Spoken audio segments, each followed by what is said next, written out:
Sea turtles have survived on Earth for millions of years, but now their future hangs in the balance. Impact from humans and extreme weather have landed these lovely creatures on the endangered species list. Thankfully, there are caring hands on shore to help.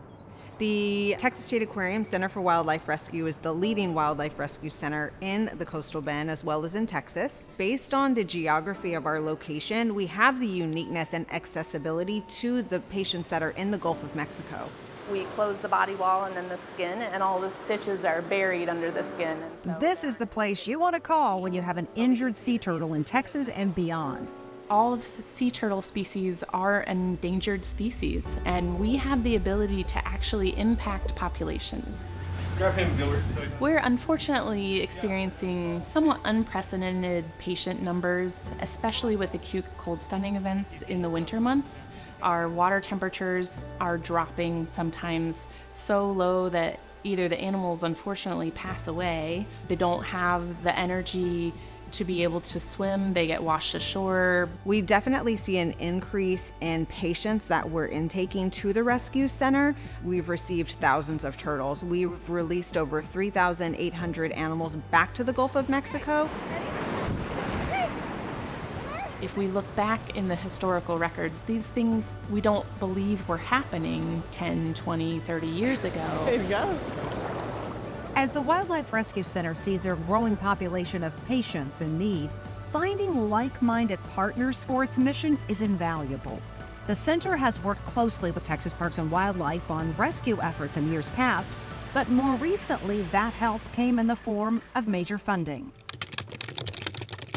In managing grants for Texas Parks and Wildlife, Harley Blankenship sees more than the numbers. $67,000, $70,000, $21,000. She sees the Texans behind the need. Lone Star Paralysis Foundation, Site Science Discovery, Marbridge Foundation. Grants are necessary to help provide the financial resources for groups to do the work they need to do across Texas. They help provide the funding to be able to do the programs, to work with the people, to work with the wildlife, to do the work in the parks. That's what grant funding is all about. Her work has a big impact all over the state. Carly collaborated with Texas leaders to allocate $43 million in coronavirus relief funding. $3 million went to the state aquarium. The Texas State Aquarium identified their need to have a permanent facility in the area to help rehabilitate wildlife. And so they needed a permanent place to be able to work and be able to do the programs that they need to do to assist wildlife in their recovery and then help release that wildlife. The $3 million has been a phenomenal resource for us, and we couldn't have done it without them.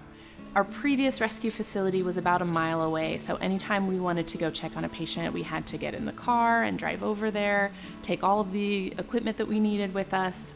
Having them here and being so close where we can do these really next level diagnostic procedures so easily just really helps us provide a level of care that was difficult for us to provide before. If we needed to take an animal for CT, we had to transport it 20 minutes across town in traffic, and that just adds a whole next level of stress for that animal, so we can eliminate all of that. And of course for us that was life-changing, and it's going to be life-changing for Texas. My favorite part of the job is to see the actual impact in all of the different communities throughout Texas. The only thing better would actually be doing those programs with these different organizations. It's really exciting to be able to hear about these programs, see the actual impact from the dollars that the state provided to the actual boots on the ground work that's being done.